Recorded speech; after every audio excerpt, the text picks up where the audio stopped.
Pagi Gereja Oikos Online. Sebelum Anda melakukan aktivitas lebih lanjut, ikutilah Renungan Pagi hari Senin, Rabu, dan Jumat jam 4.30 pagi di YouTube channel Gereja Oikos Online.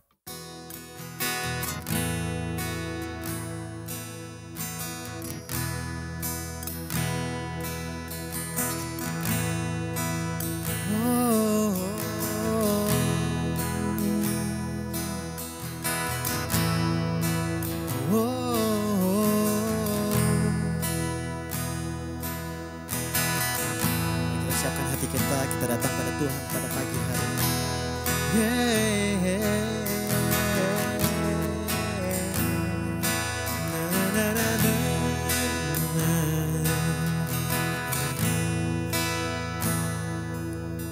Selain Kau tiada yang lain,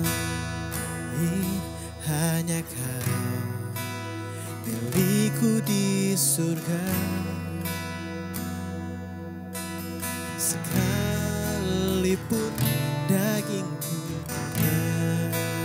menyang hatiku telah tak berdaya, ku sembah Engkau, Allah yang perkasa, ku sanjung tinggi nama-Mu di hidupku. Tuhan, tiada yang lain, hanya Kau satu di hatiku.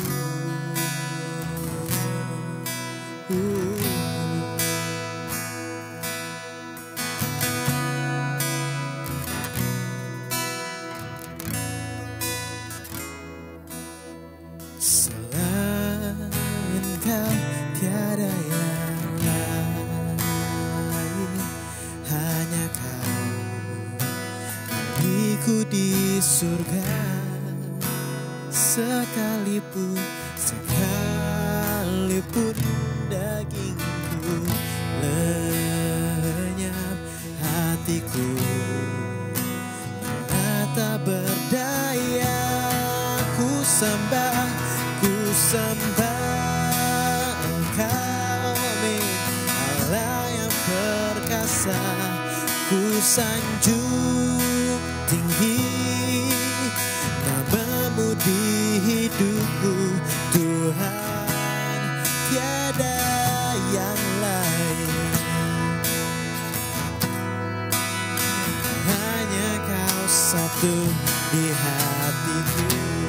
Katakan ku sembah Engkau, Allah yang perkasa, ku sanjung tinggi nama-Mu di hidupku. Tuhan, tiada yang lain, hanya Kau satu di hatiku.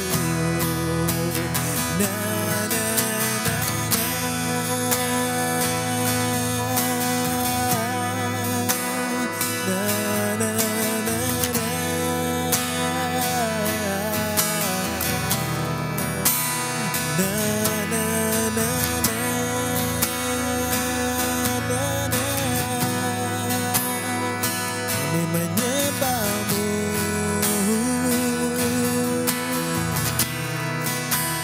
kami menyembah-Mu,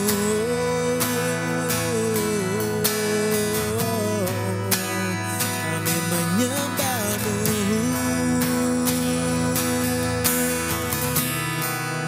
Kami menyembah Raja yang hidup dan berkuasa dan bertahta,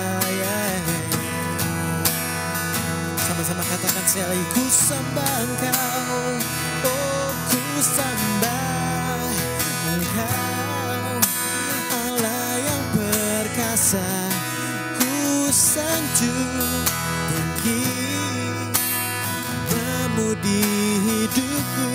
Tuhan,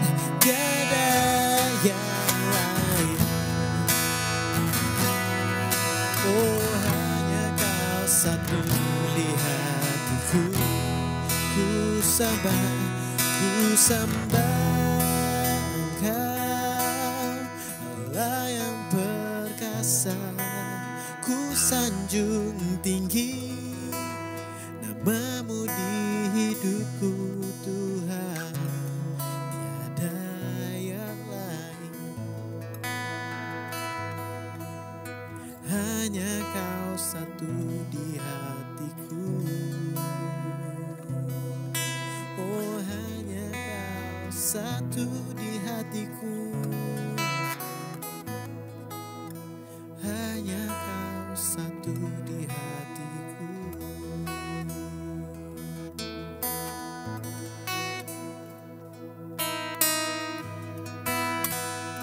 Benar Tuhan, hanya Kau satu di dalam hati kami pada pagi hari ini Tuhan. Biar kami dapat melihat Engkau dimuliakan, kami dapat melihat Engkau ditinggikan di dalam hidup kami. Kami menyembah-Mu Tuhan dengan segenap hati kami, di dalam nama Tuhan Yesus Kristus. Amin. Haleluya.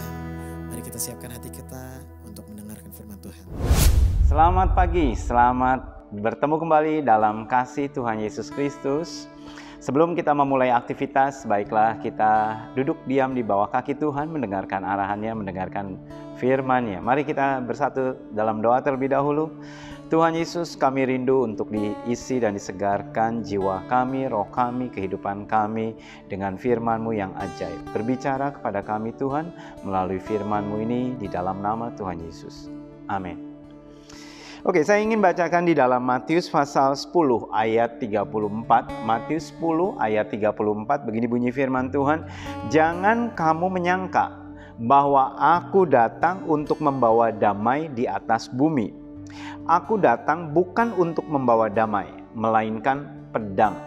Nah, kalau kita membaca ayat ini tidak bisa diambil, dicomot, dan terus dijadikan satu bagian saja tanpa saudara melihat di ayat sesudahnya. Karena ayat ini tidak bisa berdiri sendiri.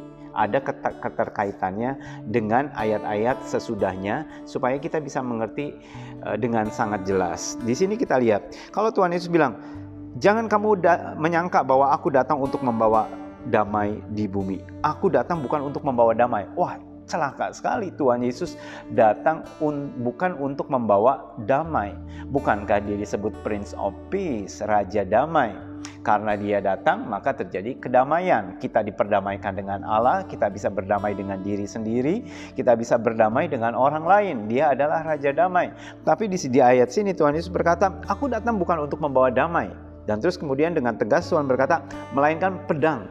Sepertinya kalau kita hanya punya ayat 34 ini saja, maka kekristenan akan menjadi brutal. Kekristenan menjadi satu ajaran yang sangat arogan sekali, bahkan berlumuran dengan darah. Kenapa? Karena Tuhan Yesus berkata, aku datang membawa pedang. Dan saudara, perhatikan, selama kehidupan Yesus, tidak pernah Tuhan Yesus menggunakan pedang.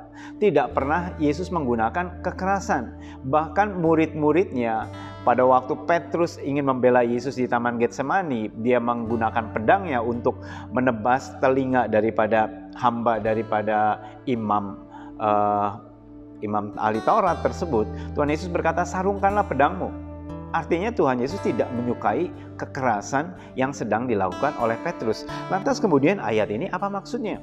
Kok Tuhan Yesus datang bukan membawa damai, tetapi pedang? Ya, kita lihat di ayat berikutnya karena ada penjelasan. Biarlah Alkitab menjelaskan dirinya sendiri melalui Alkitabnya sendiri, ya, melalui dengan kitab tersebut tanpa kita lihat dari yang lainnya.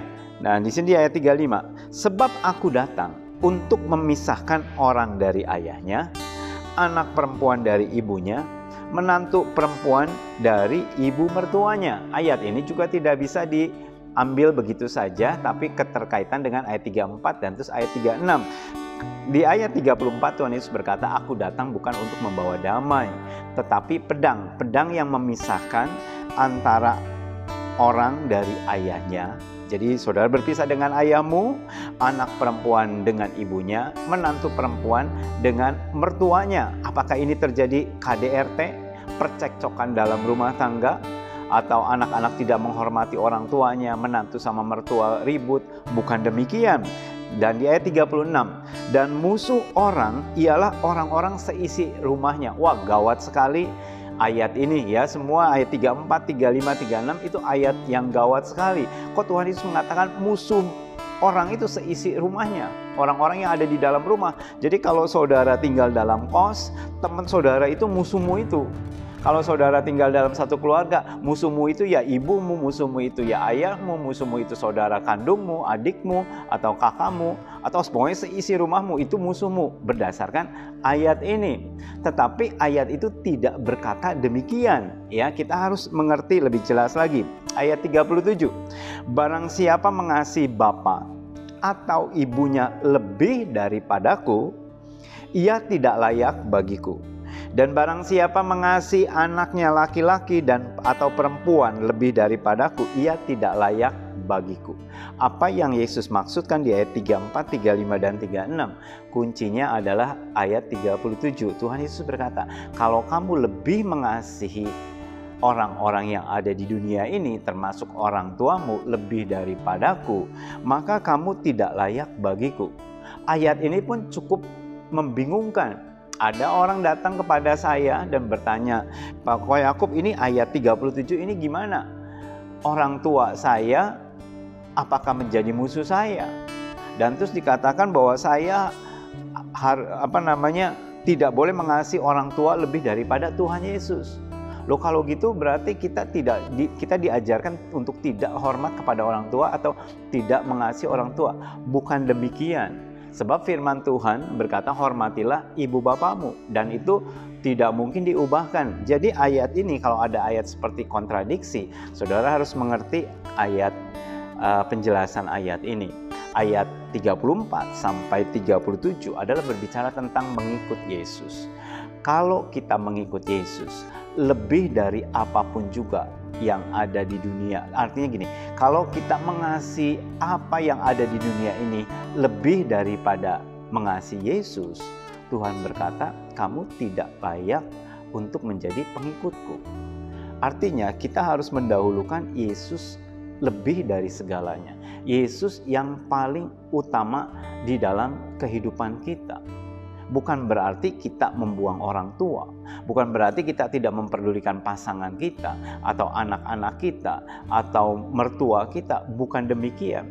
Tetapi artinya kita tahu bahwa Yesus mengorbankan hidupnya bagi kita. Dan di dalam Dia kita memiliki kehidupan yang kekal. Hubungan kita dengan sesama yang ada di dunia ini adalah hubungan ini hanya terbatas di dalam dunia. Tetapi hubungan kita dengan Yesus akan terus terbawa sampai kepada kekekalan. Dan kalau saudara perhatikan ayat 34 sampai 37, ini saya perhatikan, ini lebih banyak berbicara kepada saudara-saudara yang menerima Yesus, tetapi tetapi keluarga saudara tidak menerima Yesus. Mungkin saudara dilahirkan atau dibesarkan di keluarga non-Kristen, dan terus kemudian sejalan dengan waktu Allah menjamah kehidupan saudara, saudara meresponi panggilan Tuhan, dan saudara datang kepada Yesus dan menerima Yesus di dalam hidupmu, dan terus kemudian orang tuamu tidak setuju, saudara-saudaramu tidak setuju, dan akhirnya saudara dikucilkan, bahkan dicoret dari surat warisan, saudara tidak diundang dalam pertemuan keluarga besarmu. Jadi seolah-olah seisi rumahmu itu memusuhi engkau, sehingga saudara sepertinya bermusuhan dengan mereka. Padahal bagian dari kita adalah kita tetap mengasihi mereka, kita tetap mendoakan mereka, karena itu yang Tuhan Yesus ajarkan. Kita mendoakan supaya suatu saat pikiran mereka celik dan mereka boleh menerima kebenaran firman Tuhan dan menerima Yesus di dalam kehidupan kita. Kita tidak bertentangan, kita tidak bermusuhan dengan satu sama lain. Dengan kata lain, kita tidak membenci saudara-saudara kita tidak membenci orang tua kita tidak membenci seisi rumah tangga kita, tidak demikian ya. Tetapi yang Alkitab maksudkan adalah kalau saudara menerima Yesus dan terus kemudian orang tuamu tidak setuju, adik kakakmu tidak setuju, maka mereka akan mungkin mereka draw the line, mereka tidak mau bersentuhan dengan saudara-saudara. Saudara dikucilkan, saudara diasingkan, it's okay. Karena kemudian di ayat berikutnya Tuhan berkata di ayat 39, barang siapa mempertahankan nyawanya, ia akan kehilangan nyawanya.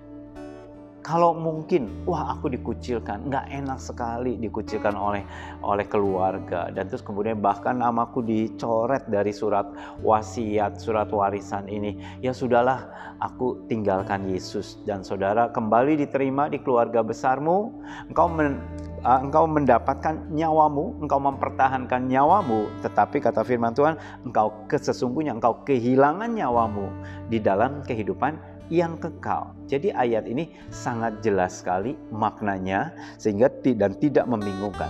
Barang siapa kehilangan nyawanya karena aku, ia akan memperolehnya. Loh, saya kehilangan nyawa tetapi saya akan mendapatkannya. Bagaimana mungkin? Karena kita mengikut Yesus, kita tidak diperhatikan oleh sanak family kita. Kita diabaikan, dicemooh, disingkirkan. Seolah-olah kita kehilangan nyawa. Tetapi kata Tuhan, kamu akan memperolehnya. Karena mengikut Yesus lebih dari apapun juga. Karena pada saat kita menerima Yesus dalam hidup kita, kita memperoleh segala sesuatu yang orang lain cari. Yang terutama adalah kehidupan yang kekal. Karena itu jangan gelisah, jangan takut dan gentar. Tuhan selalu menyertai kita. Mungkin posisi saudara, saya dilahirkan dari keluarga Kristen. Ayat ini sepertinya tidak relevan buat saya. Saya tidak bertentangan dengan orang tua saya. Saya tidak bermusuhan dengan seisi rumah tangga saya. Karena saya sama-sama keluarga anak Tuhan. Sama-sama mengikut Tuhan. Tetapi mungkin karena saudara mengikut Kristus, saudara di sekolah, saudara disingkirkan, dikucilkan. Saudara di tempat pekerjaan disingkirkan atau dikucilkan atau mungkin tidak diajak untuk berkumpul-kumpul, it's okay, nggak masalah, ya. Artinya kita tetap berada dalam jalurnya Tuhan tanpa perlu kita merasa nelangsa, merasa menderita, merasa susah hati. Dan biarlah renungan pagi hari ini dapat memberkati saudara-saudara sekalian. Tuhan Yesus memberkati. Mari kita berdoa. Tuhan Yesus, terima kasih buat firman-Mu yang mengajarkan kami untuk kami tidak perlu khawatir dan cemas pada saat orang-orang meninggalkan kami, pada saat orang-orang memusuhi kami. Tetapi kami tahu Tuhan, ada Engkau yang selalu bersama-sama dengan kami. Kau teguhkan hati daripada anak-anak-Mu. Mungkin ada di antara mereka yang mendengarkan firman Tuhan saat ini. Pada saat mereka menerima Yesus, mereka dikucilkan oleh orang tua mereka. Mereka disingkirkan, tidak mau disapa, atau bahkan mungkin namanya dicoret daripada surat wasiat. Tuhan, hiburkan hati anak-anak-Mu ini Tuhan. Dan biarlah Tuhan, pada saat kami kehilangan segala-galanya Tuhan, karena kami mengikut Engkau Tuhan, it's okay Tuhan, karena kami tahu Engkau sangat mengasihi kami. Terima kasih, berkati aktivitas kami sepanjang hari ini. Dalam nama Tuhan Yesus. Amin. Tuhan Yesus memberkati saudara sekalian. Sampai jumpa.